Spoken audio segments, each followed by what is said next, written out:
History has a habit of mistaking strength for greatness. And few men prove that mistake more brutally than Idi Amin.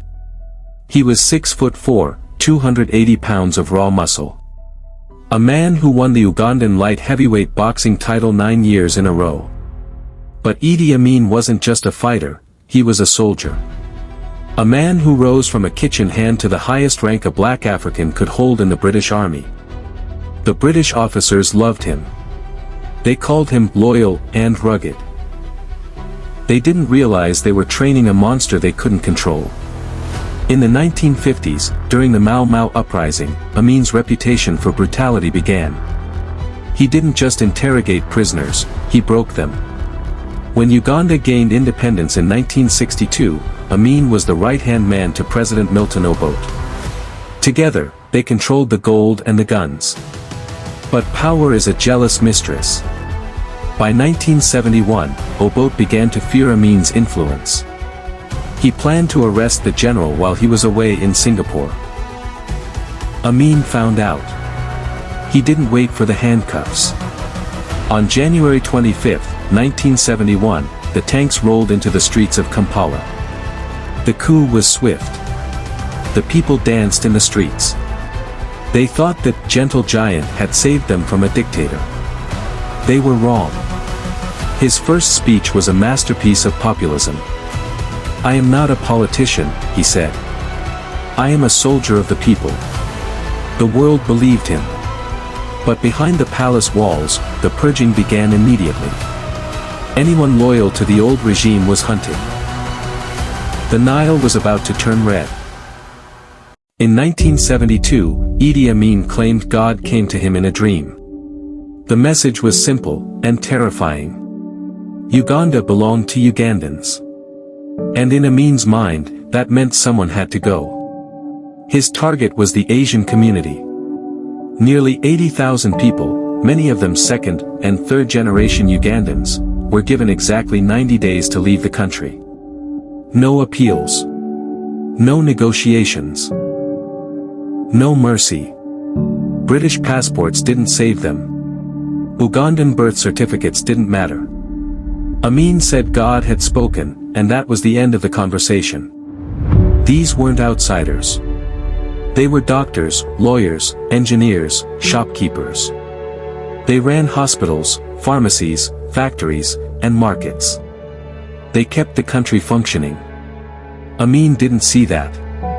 He called them bloodsuckers, economic saboteurs, enemies of the people.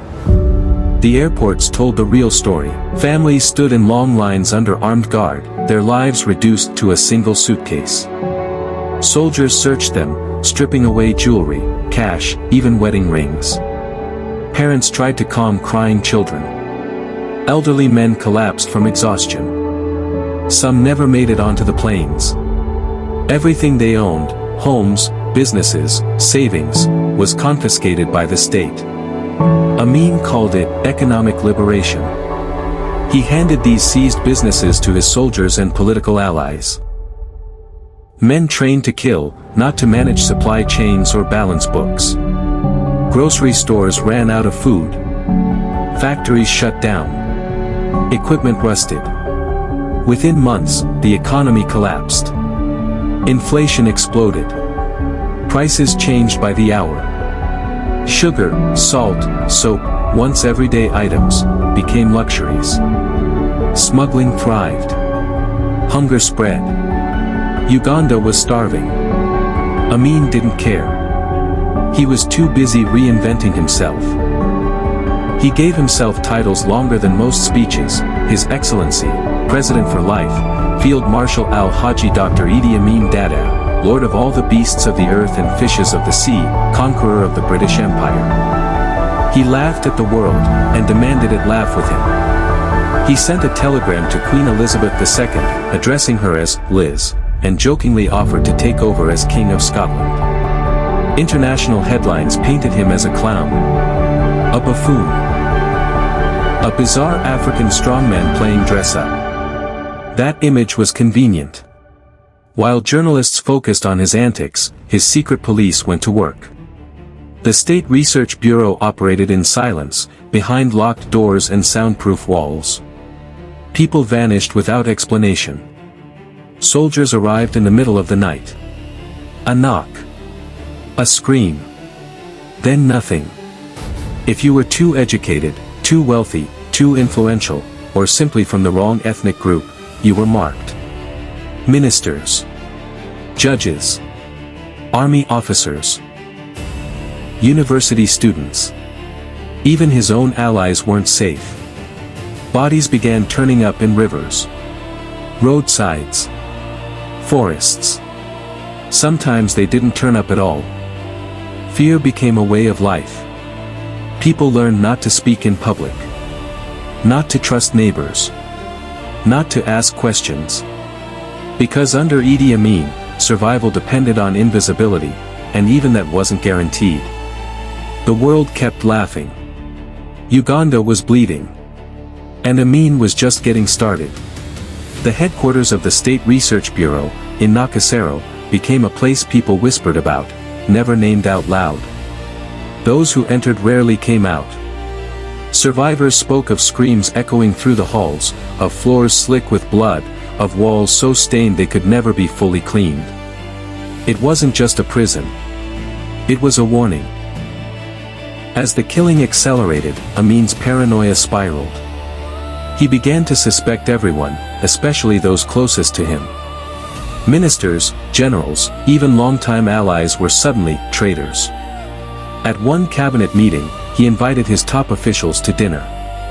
Halfway through the meal, he placed a loaded pistol on the table and calmly asked who among them was plotting against him. No one spoke. They knew better. Then there were the bodies. So many corpses were dumped into the Nile that workers at the hydroelectric dam in Jinja reported the turbines clogging, jammed with human remains. Power outages became common. Death was now disrupting the country's electricity supply. It was around this time that the rumors began. Defectors claimed Amin practiced cannibalism. That he kept the severed heads of political enemies in a freezer. That he talked to them at night. Whether any of it was true almost didn't matter.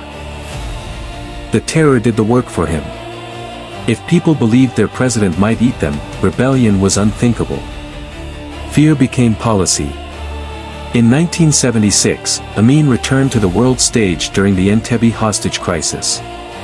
When an Air France plane was hijacked and diverted to Uganda, Amin welcomed the terrorists as guests. He paraded himself as a champion of the Palestinian cause, giving press conferences and pretending to negotiate. He thought the world was watching in admiration. What he didn't expect was an Israeli commando unit flying over 2,000 miles, under radio silence, to strike in the dead of night. The raid lasted just 90 minutes. Israeli commandos stormed the terminal, killed the hijackers, and rescued the hostages. Amin's air force was destroyed on the ground. His soldiers were caught completely unprepared. The myth of Idi Amin, the strongman, the warrior, collapsed in a single night. He was humiliated. And humiliation, for Amin, always demanded blood. After the raid, he turned his rage on the defenseless. Dora Bloch, a 74-year-old grandmother and former hostage recovering in a Ugandan hospital, was dragged from her bed by his security forces. She was murdered. Her body was never returned to her family. That killing changed everything. International support evaporated. Aid dried up. Uganda became a pariah state. Even former allies kept their distance. But Amin still clung to power, surrounding himself with loyal soldiers, calling them his beasts and fishes. Inside the palace, reality was slipping. He gave rambling speeches. Executed officers on a whim. Ordered massacres based on dreams and suspicions. The laughter was gone now, replaced by silence, fear, and decay. Idi Amin was no longer ruling a country. He was consuming it. And the end, when it came, would be just as violent as the reign itself. By 1978, Uganda was collapsing under its own terror. The economy was in ruins. The army was unpaid. Food was scarce. And Idi Amin, desperate to reclaim the image of a fearless strongman, made a catastrophic mistake. He invaded the Kagera region of neighboring Tanzania, claiming it as Ugandan territory. It was a distraction. A gamble. And it would end him. Amin publicly insulted Tanzania's president, Julius Nyerere, mocking him as a weak woman. Nyerere didn't respond with speeches. He responded with mobilization. Tanzanian forces moved with discipline and purpose, joined by Ugandan exiles who had been waiting years for this moment. The counterattack was relentless. This wasn't just a war. It was a liberation. Town by town, the Tanzanian army advanced. They uncovered mass graves, torture chambers, evidence of crimes the world had only heard whispers about. Amin's army, built on fear, loyalty bought with blood, and officers promoted for obedience rather than competence, collapsed almost immediately. Soldiers deserted. Commanders fled. The myth dissolved. The man who once called himself the conqueror of the British Empire was suddenly a fugitive with nowhere left to run. In April 1979, Tanzanian troops reached Kampala. Artillery shells fell around the presidential palace. As the city burned, Idi Amin climbed into a helicopter and fled, leaving behind his soldiers, his supporters, and the nation he had destroyed. He escaped first to Libya, welcomed briefly by Muammar Gaddafi. Then he was quietly sent to Saudi Arabia, where he was granted asylum. No trial. No prison. No reckoning.